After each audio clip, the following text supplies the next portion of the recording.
What's happening, everybody? I'm back. It's me, your resident supervillain, Mr. J. Washington, and I am here with my official review for Glass. Yeah, if you have not seen it, please come back later because there will be spoilers. I know I'm late with this. I know this should have been out, but I've been trying to do a million different things, help a million different ways advance, and so I'm sorry for getting it out late to you, but I'm glad I could get it out to you all. Let's first and foremost get into my overall thoughts of the movie. It's a movie. It's a movie. It could have been damn near perfect. The first two acts of Glass are phenomenal.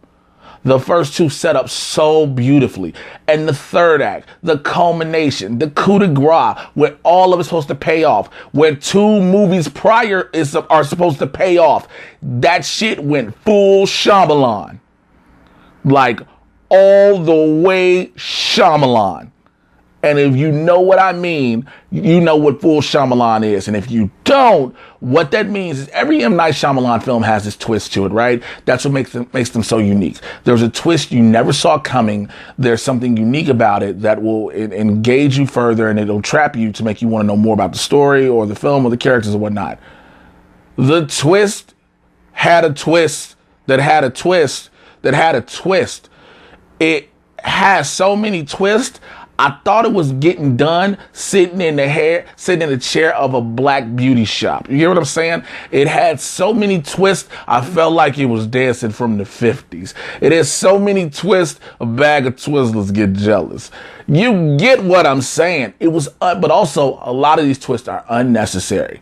The whole idea in the first scene when you see, David Dunn's character, they're now known as the Overseer, still fighting crime, stopping bad guys that start robbing and stuff like that. Him and his first interaction with the Beast is a dope fight. Two strong ass dudes who beat each other up until eventually, the Beast is subdued. Well, neither one of them subdued. They're fighting until they're outside and the police catch them, which, by the way, nobody ever explains how the hell the police caught up to both of them.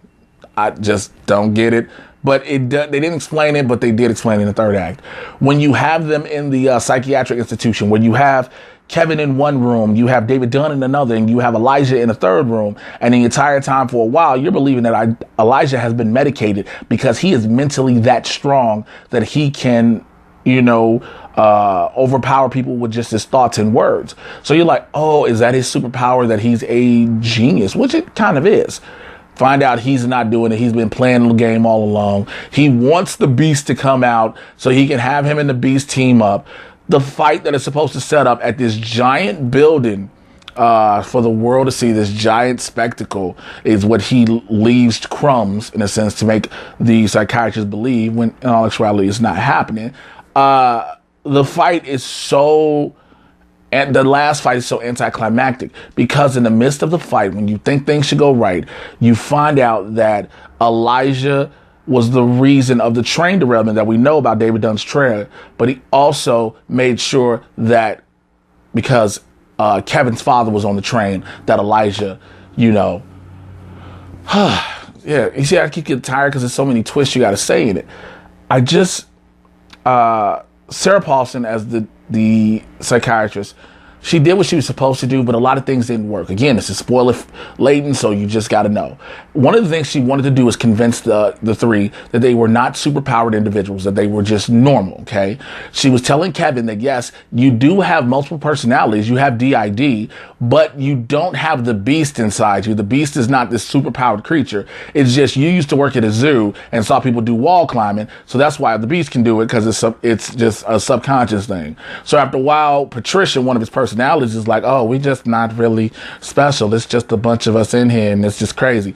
She convinces David Dunn to a point that you really don't have superhuman strength. It's just that you were lucky when the train crashed, and also you believe that water is the only thing that can kill you. And so from that fear, well, fast forward. The fight that I was talking about, there's a point where Mr. Glass tells the Beast, toss him in water. Water's his weakness. He gets all shook up by water. David Dunn does. The problem is, if she was lying, the psychiatrist was lying the entire time, and knowing that these guys were superpowered individuals and everything she was saying to them was just to skew them off their path in which they were going. Water should not harm David Dunn. The fact that there is a task force of an Illuminati type group that knows a superpower individual she calls in, that she has pushed David Dunn's head into a pothole puddle. Now, unless this pothole is 19 feet deep, he should have not drowned in that. Again, it's a small pothole. And also, her theory is that he's not, to make him think he's normal, he should know he's not normal and water doesn't affect him. She uses Casey, the girl from Split, to basically calm the beast and talk to Kevin, bring Kevin back. So when they bring Kevin back, now he's normal. He can be shot in the stomach and murdered. And before then, I'm sorry, when the twist I told you about how you find out Elijah is the reason for basically Kevin's dad dying, as well as the crash that David Dunn was on, the beast breaks his back and just crushes his bones with one hand. And it's like, okay. And there's so many twists. The twist also is you find out that Elijah never planned for them to go to this giant building. He just wanted to make sure all of the cameras in the facility recorded it, the incident that was happening outside, saw these superpowered individuals, and then got it out to the world. He was setting it up the whole time. Again, a mastermind, a genius. Yes, I'm with it. I got it. I'm cool. But there was so much that was happening. The third act was so convoluted. There were certain things you could have had and it was perfect. There were certain things you just did not need and you just added them in there for the sake of adding them in there. I don't feel that this was a great way to conclude a trilogy, because that's what this is supposed to be. Is it the East Rail 177 trilogy, something like that. So Unbreakable, Split, and Glass. The fact is it's open. Now, if the trilogy is just the Mr. Glass, David Dunn, and the Beast, you've concluded those three stories. You still have David Dunn's son, you have Casey and Elijah's mom, who've watched the video get passed out to people, and supposedly there are more individuals like them throughout the world who have not revealed themselves. So does this mean that we'll get another trilogy based on three more people and use those three I mentioned, as far as Elijah's mother, Casey, and David Dunn's son, to help bring them into the fold? It gets so twisty to the point it confuses me myself talking about it. And I know a lot of you all trying to follow, like, wait, this, then that, and this, and that. That is how many twists and turns are in this film. If I had to give it a 1 out of 5 stars personally, I'm giving Glass it hurts so bad. I'm giving Glass a 2.5 because I had so many high hopes. First of all, just having the movie itself. I watched the movie. I saw the first 2 acts. I was like, yo, let's do this. The third act happened, and I was like, oh, what are you doing? So 2.5 for it. Now, again, maybe your opinion is different than mine. Let me know in the comments below. All right. And if you have not seen Glass and you're waiting to see it and you're waiting to have your own perspective developed, let me know your expectations down there as well. But like, subscribe to this video, click on the notification bell so you know when I'm dropping more. All right. Make sure you follow me on Twitter and Instagram at Mr. J Washington, MRJAY. You should know how to spell Washington. I think it's pretty easy. Join the Supervillain Squad on Patreon, patreon.com/Mr. J Washington. I spelled it out earlier, so you should know.